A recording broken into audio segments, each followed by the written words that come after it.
தியாக தலைவர் எழுச்சி தலைவர் அவர்கள் அவர்களது காலத்தில் தலைமுறைகளை தலைமுறை வைத்து தன்னுடைய வாழ்நாள் முழுவதையும் இந்த சமூக மக்கள் விடுதலை பெற வேண்டும் என்ற உயரிய நோக்கத்தோடு களமாடி வந்து கொண்டிருக்கிறார்கள். வரலாற்றை இரண்டு விதமாக பிரிக்கலாம். கிமு கிபி என்று இரண்டு வகையாக பிரிக்கலாம். அதேபோல சமூக அரசியலை, எளியவர்களின் அரசியலை இரண்டு விதமாக பிரிக்கலாம். திமு திபி என்று, திருமாவளவன் காலத்திற்கு முன், திருமாவளவன் காலத்திற்கு பின் என்று இரண்டு வகையாக பிரிக்கலாம். அப்பேற்பட்ட எழுச்சி தலைவர் அவர்கள் தன்னுடைய வாழ்நாளையே இந்த மக்களுக்காக அர்ப்பணித்து செயலாற்றி களமாடி வந்து கொண்டிருக்கிறார்கள். எழுச்சி தலைவர் அவர்கள் ஒரு சாதிக்கான மட்டுமன்ற தலைவர் அல்ல. அவர் இந்த தமிழ்கூறும் நல்லுலகம் இருக்கின்ற எல்லா தரப்பு மக்களின் உரிமைகளுக்காகவும் ஜனநாயக நெறிமுறைகள் தழைத்தோங்கவும் களமாடி வந்து கொண்டிருக்கிறார். அவர் காலத்திற்கு பிறகுதான் எளியவர்கள், வறியவர்கள் எல்லாம் உரிமைகளை பெற்று இன்று அரசியல் அதிகாரத்தை பெற்று உயர்ந்த நிலைக்கு வந்து கொண்டிருக்கிறார்கள்.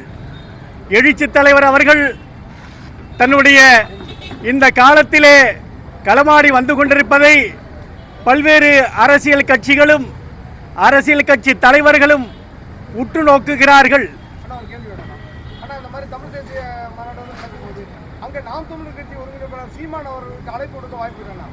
அங்கே கொடுக்கறதுக்கு வாய்ப்பு இல்லைங்க. ஏன்னு கேட்டீங்கன்னா, தமிழ் தேசியம் என்பது வந்து தலைவர் அவர்கள் கூறுவது போல சாதியம் இல்லாத ஒரு தமிழ் தேசியம் தான் தலைவர் எழுச்சி தலைவர் அவர்கள் கூறுவது. உண்மையான தமிழ் தேசியம் அதுதான். ஆனால் நீங்கள் கூறுவது, அந்த ஒற்றை நபர் கூறுவது தன்னுடைய பிழைப்புக்காக அவர் தமிழ் தேசியத்தை பயன்படுத்தி வந்து கொண்டிருக்கிறார். ஆனால் எழுச்சி தலைவர் அவர்கள் சாதியமற்ற, மதமற்ற ஒரு சமநிலையில் உள்ள தமிழ் தேசியத்தை தான் அவர் விரும்புகிறார். விஜய்க்கு அழைப்பு கொடுக்கறதுங்கிறது வந்து தலைவர் எடுக்கிற அந்த முடிவு தான். அங்கே சிறப்பு அழைப்பாளர் கதாநாயகனே வந்து எழுச்சி தலைவர் தான்.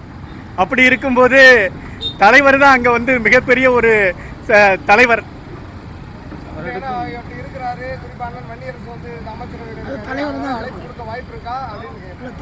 இல்ல, தலைவர் தாங்க அதை முடிவு எடுக்கிறது. ஏன்னு கேட்டீங்கன்னா,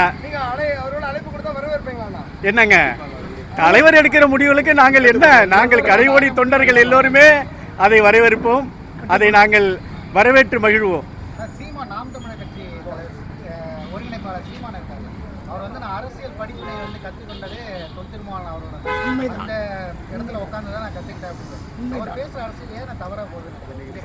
அது இன்று பாதை மாறி தன்னுடைய பிழைப்புவாதியாக இருந்து கொண்டிருப்பதனால் அவர் தன்னுடைய பாதையை மாற்றிக்கொள்கிறார். அடிக்க ஒரு தடவை, நிமிடத்திற்கு ஒரு முறை தன்னுடைய கருத்துக்களையும் கொள்கைகளையும் மாற்றி வருகிறார். யாருங்க? இல்லைங்க. அது அவர் எடுக்கிற தமிழ் தேசியம் வந்து தமிழ் தேசியம் அல்ல. அது வந்து பிழைப்புவாதம். அது வந்து தமிழ் தேசியம் அன்று. தலைவர் எழுச்சி தலைவர் அவர்கள் எடுக்கின்ற அந்த தமிழ் தேசியம்தான் உயரிய நோக்கத்துக்கானது, மக்களுக்கானது, மக்கள் உரிமைகளுக்கானது, மக்கள் விடுதலை பெற வேண்டும் என்ற உயரிய நோக்கத்தோடு எழுச்சி தலைவர் எடுப்பது தான் தமிழ் தேசியம். சிலர் வந்து மனம்போன போக்கில் தன்னுடைய சுயநலத்துக்காக பிழைப்பு நடத்துவதற்காக செய்கிறது தாங்க அது. தியாக தலைவரை வந்து குறை சொல்கிறது வந்து, நாங்கள் வந்து உண்மையிலே நாங்கள்லாம் கிராமத்திலேருந்து வர்றோம்.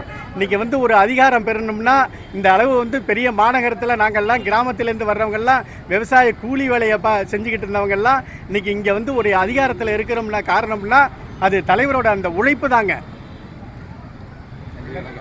நன்றி.